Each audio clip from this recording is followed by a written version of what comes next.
এটা হচ্ছে কামিনী ফুল, যার গন্ধ যে কোনো রুম ফ্রেশনারকে, দামি রুম ফ্রেশনারকে চ্যালেঞ্জ দিতে পারে। এটা নিচ থেকে দেখাচ্ছি, ওপরে তো একদম সাদা হয়ে গেছে গাছটা। সন্ধ্যের সময় দেখাবো যে গন্ধ, আহা। নমস্কার, আমি জয়তী, আমি মৌ, তোমাদের প্রিয় মৌ, তোমাদের ভালোবাসার জয়তী। আমি চলে এসেছি, আজকে দুপুরে লাঞ্চটা রেডি করব। তা আমাদের তো আজকে শিবু আসেনি, ফলে সেই যা মাছ ছিল সেই মাছ দিয়েই চালাতে হবে। তো সেবারে ওই তোমার ডিপ ফ্রিজে আমি একটু ট্যাংরা মাছ তুলে রেখে দিয়েছিলাম, একটু ভাজা করেই রেখেছিলাম ট্যাংরা মাছ। তো সেই ট্যাংরা মাছটা এখানে ঝিরিঝিরি করে সরু সরু করে আলু কাটা আছে, সরু সরু করে আলু কাটা আছে। এই আলুটা দিয়ে আমি জয়শ্রী মামি যেমন রান্না করতো তেমন করে মাছের ঝালটা করবো। আর সঙ্গে একটু গিমা আছে, যে গিমা শাক, এটা আমি ওই আমার কালকে কিন্তু নিয়ে এসছে, বাগানে ছিল কিন্তু সে তোলেনি, এটা নিয়ে এসছে। তো গিমা শাক দিয়ে আর বেগুন দিয়ে আর মাছের তেল দিয়ে একটা তরকারি হবে। আর কালকের একটু এঁচড় রয়েছে আর একটু মাছের টক। তো এই হচ্ছে আজকে আম দিয়ে মাছের টক হবে, এই হচ্ছে আজকে রান্না। তো চলো আমার সঙ্গে থাকো, আর পরপর কি করছি আমার সঙ্গে তোমরা থাকো।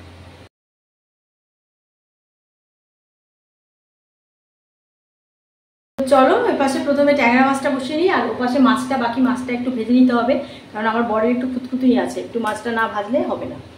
তো এটাকে একটু ঘুরিয়ে দিই তোমরা যাতে দেখতে পাও। তো মোটামুটি এখন আমি যেটা করবো, এখানে আমার তেলটা গরম হয়ে গেছে, ওই জন্য এখানে আমি দিয়ে দেবো কালো জিরে। কালো জিরে দিয়ে দেবো, আর কালো জিরের সঙ্গে, আচ্ছা দাঁড়াও ওটা বন্ধ করে দিই, আমি এখানে আগে মাছগুলো ভাজতে দিই। টকের মাছ সেদিন আমি জানো তোমাদের সামনে হালকা করে ভেজে রেখেছিলাম, তাও যদি একটু ভালো করে না ভাজি বর খাবে না, বড়ের একটু ঝামেলা আছে না, ভীষণ ফুটফুটে। এখন ট্যাংরা মাছগুলো আবার একটু দিয়ে দিই, কারণ একদম নেড়ে না দিলে ভালো লাগবে না। তো এখানে মোটামুটি আমার তেলটা গরম হয়ে গেছে। এটাতে আমি যেটা করবো সেটা হচ্ছে আমি ট্যাংরা মাছের শুকনো শুকনো ঝালটা আলু দিয়ে করবো। তো এখানে আমি একটু কালো জিরে ফোড়ন দিয়ে দিলাম, তেলটা আমার কত গরম হয়ে গেছিলো দেখেছো। তার সঙ্গে কাঁচা লঙ্কা 3টে দিয়ে দিলাম, ঠিক আছে। এবারে কি করবো, এর মধ্যে একটু আলু দেবো। আমি এটা সেদিন দেখিয়েছিলাম তোমাদের, কিন্তু মানে জয়শ্রী মামির স্টাইলে করতে গেছিলাম, কিন্তু সেদিন কিন্তু আমি আলু দিইনি। তো আজকে একটু এর মধ্যে সরু সরু করে আলু আছে কাটা, তো সেই আলুটাই আমি দিব। কিছুটা এখানে দেবো, কিছুটা ডিমের চচ্চড়ি দিয়ে দেবো। আর আমার একটু কালকে এঁচড় আছে, মোটামুটি হয়ে যাবে। তো নাও এগুলো দিয়ে দিলাম।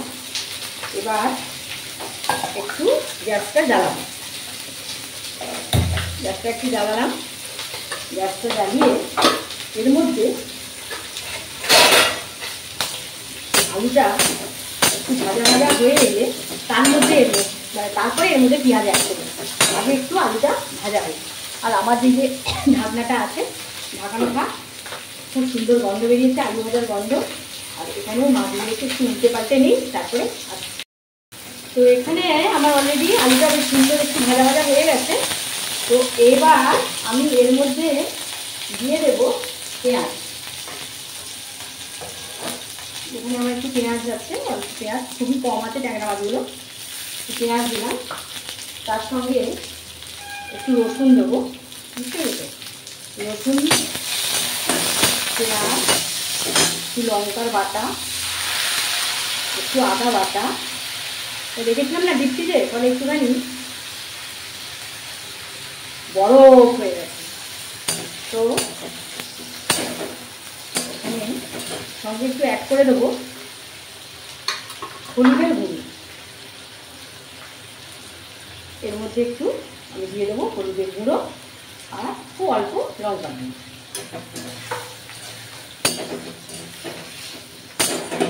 তো এটা একটু সেদ্ধ করে দিতে হবে, কারণ সেদ্ধ না হলে সেদ্ধ, এটা ঠিক আছে, এটা একটু সেদ্ধ হতে দিতে হবে, সেদ্ধটা না হলে কিন্তু ভালো হবে না। আর আলুটা আমি একটু ভাপিয়ে নিইনি, এই আলু ছোটো ছোটো আলু, এতে আর কি ভাবো, কিন্তু এই আলুটাই সেদ্ধ হতেই আমার কালঘাম ছুটিয়ে দেবে।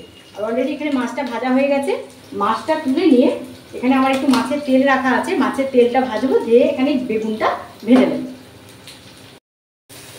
এই দেখো, এটা হচ্ছে সেই মাছের একটু তেল ছিল না, সেই মাছের তেল। হ্যাঁ, এবার এই মাছের তেলটা ভাজতে ভাজতে এর মধ্যে আমি ডিমাতে যে বেগুন আর আলুটা দেবো, এই যে বেগুন আর আলু এই ডিমার মধ্যে দেবো, আমি এই একই সঙ্গে দিয়ে দেবো। মাছের তেলটাও ভাজা হবে, সেই সঙ্গে আমার আলু আর বেগুনটাও আমার সুন্দর করে ভাজা হয়ে যাবে। এবার ভাজা হয়ে যখন একদম শুকনো শুকনো হয়ে আসবে তখন একটু পেঁয়াজ বাটা দেবো আর একটু রসুন দিয়ে তারপরে সর্ষে বাটা দেবো। এবার এটা ঢাকা দিয়ে দিই।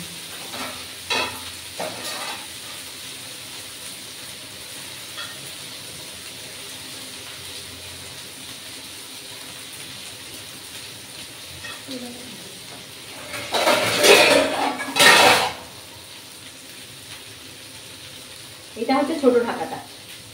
এবার এটা খুলি, ট্যাংরা মাছটা এখনো অ্যাড করিনি, কি আছে দেখি কি অবস্থাটা। দেখো একদম সুন্দর বসে বসে এসছে, মানে আলু পেঁয়াজ বাটা। এবারে এর মধ্যে আমি একটু দই দিয়ে দেবো, দই দিয়ে বন্ধ করে দেবো, কারণ দই দিয়ে এটাকে আর ফোটানো যাবে না। সঙ্গে এরকম একটুখানি সর্ষে বাটা, খুব অল্প একটু সর্ষে বাটা দেবো। সর্ষে বাটাটা গুলে আনি, ওই দইয়ের ওই যে বাটিটা ওই মোর মধ্যেই কিন্তু সর্ষেটা গুলে আমি দিয়ে দিলাম। আর বেশ গরম আছে, ওই জন্য ছানা ছানা হয়ে যেতে পারে, ওই জন্য আমি কী করলাম বলো তো, গ্যাসটা বন্ধ করে দিলাম। কেন গ্যাসটা বন্ধ না করলে এটা আবার দইটা ছানা কেটে যেতে পারে। এবার দেখি, তাও আলুগুলো খুব একটা যে খুব ভালো নরম হয়ে গেছে তা না, তো ঠিক আছে, মাছগুলো দিলে ঠিক হয়ে যাবে। তো এবার এর মধ্যে আমি দিয়ে দেব একটু কাশ্মীরি লঙ্কার গুঁড়ো। এটা মাছের ঝালটা বেশ লাল লাল হবে, একটু কাশ্মীরি লঙ্কার গুঁড়ো দিয়ে দিলাম। এবার আমি ফ্লেমটা দেব, তখন বন্ধ করে দিয়েছিলাম, এবারে ফ্লেমটা দিলাম। ফ্লেমটা দেওয়ার পর এর মধ্যে আমি দিয়ে দিলাম ট্যাংরা মাছগুলো। এই দেখো ট্যাংরা মাছগুলো অ্যাড করে দিই। বাকি মাছটা দিয়ে টক করবো আম দিয়ে, আর এখানে ট্যাংরা মাছ যে কটা আছে এখানে দিলাম। তবে আমার আর একটু জল দিতে হবে, আর একটু জল না দিলে জিনিসটা সেদ্ধ হবে না। আর একটু দেব,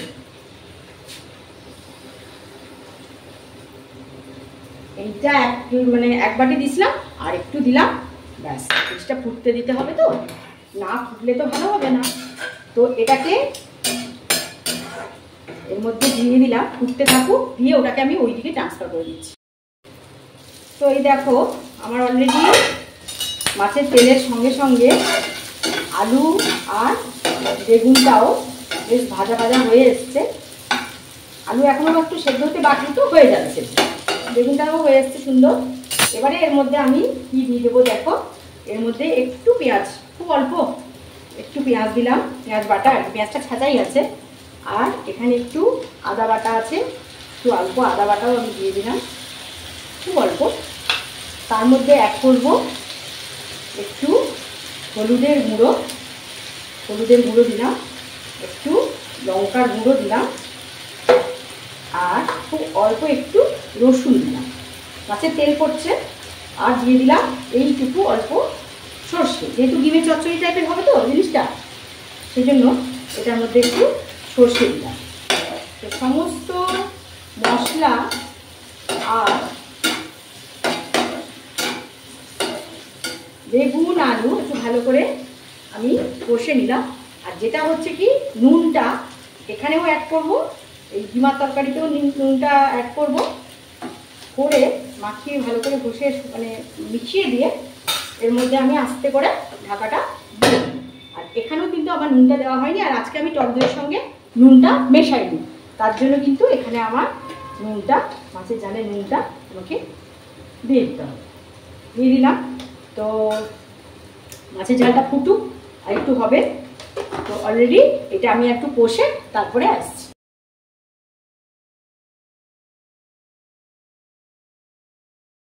এবারে এটা খোলার টাইম হয়ে গেছে, খুলে দেখি। এই দেখো সুন্দর একদম বসে বসে গেছে। এই দেখো আলু, হ্যাঁ আলু বেগুন আর মাছের তেল তেল এত সুন্দর করে বসে বসে গেছে। তো এবারে আমি এর মধ্যে কি করব দেখো, এর মধ্যে আমি অল্প একটু এই যে এটা বাটনা বাটার যে জলটা এটা দিলাম, সঙ্গে এর মধ্যে ডিমাগুলো অ্যাড করি। এই যে ডিমাটা আমার ছিল এই ডিমাটা অ্যাড করে দেবো। তো আর একটু ডিমাটা অ্যাড করে তারপরে আসছে।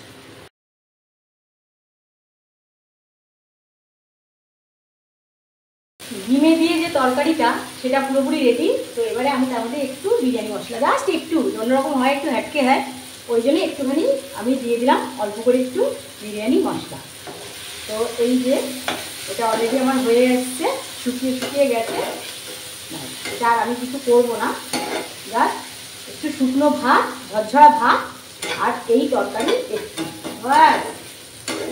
আর যদি ধরো তোমরা মাছের তেলের গন্ধ লাগে, অনেকেরই হতে পারে, তখন তোমরা এর মধ্যে চিংড়ি মাছ দিয়ে দেবে।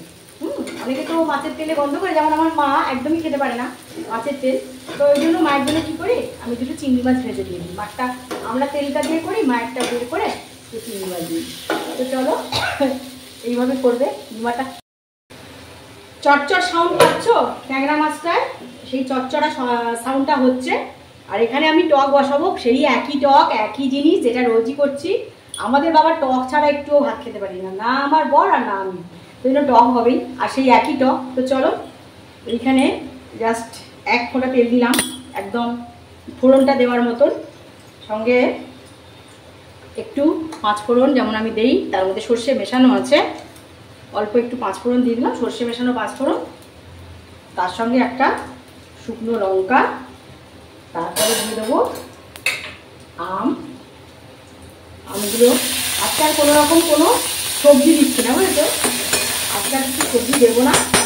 এবার এখানে সর্ষে বাটাটা আছে, জাস্ট জল ঢেলে দিলাম, হ্যাঁ, আর একটু নুন দিয়ে দিলাম, মানে হলুদ দিয়ে দিলাম একটু, আর একটু নুন দিয়ে দেবো, জল ঢেলে দেবো, ব্যাস। ফুটে গেলে মাছ, কাজ শেষ। একদম শটে শাক ঠং, 10 মিনিটে রান্না করে বেরাতে হবে, উপায় নেই। সারাদিন রান্নাঘরে ঝুলে থাকার কোনো মানে হয় না, বুঝেছ? তো আরেকটু জল এই জন্যই দেবো, কারণ কি না, যেহেতু মাছটা ফুটবে, তো মাছগুলোকে তো ফুটতে দিতে হবে। আর আজকে তো সবজি নেই, কোনো টেনশনই নেই, ব্যাস। এই থাকলো জল, এর মধ্যে আমি দিয়ে দিলাম, এখানে ঢাকনাটা দিয়ে দিই, ওটা ফুটলো, ব্যাস মাছ দিয়ে দেবো। আর এবারে আমার ট্যাংরা মাছটাও চকচক চকচক শব্দ হচ্ছে, বেশ সুন্দর। আচ্ছা এইটা দিয়ে দিই, এই ঢাকনাটাই ভালো হবে, ছোটো করা তো। শুনতে পাচ্ছ? আচ্ছা এক্সস্ট বন্ধ করি না। এই দেখো ট্যাংরার একটা সেই চকচক চকচক শব্দটা এসে গেছে, জাস্ট লেগে লেগে যাবে। এর মধ্যে তোমাকে গ্যাসটা সিম করে লাস্ট যেটা করতে হবে, একটা এই যে আমার এই যে গেড়ি চামচে, এই 1 গেড়ি চামচ এই তেলটা, আর একটা চামচ এই দিক দিয়ে, ব্যাস। জাস্ট এই গেড়ি চামচে 2 চামচ তেল। যখন দেখবে চটচট চটচট শব্দ হয়ে পুড়ে যাচ্ছে জিনিসটা, মানে পুড়ে পুড়ে আসছে, ভাবছে যে লেগে লেগে যাচ্ছে, জাস্ট এদিক দিয়ে 1 চামচ তেল ঘোরাও, ওদিক দিয়ে 1 চামচ তেল ঘোরাও, ব্যাস হয়ে গেল। এবার তোমার হয়ে গেল রেডি জয়শ্রী মামির রেসিপিতে চটচড়া ট্যাংরা মাছ, সরু সরু আলু দিয়ে।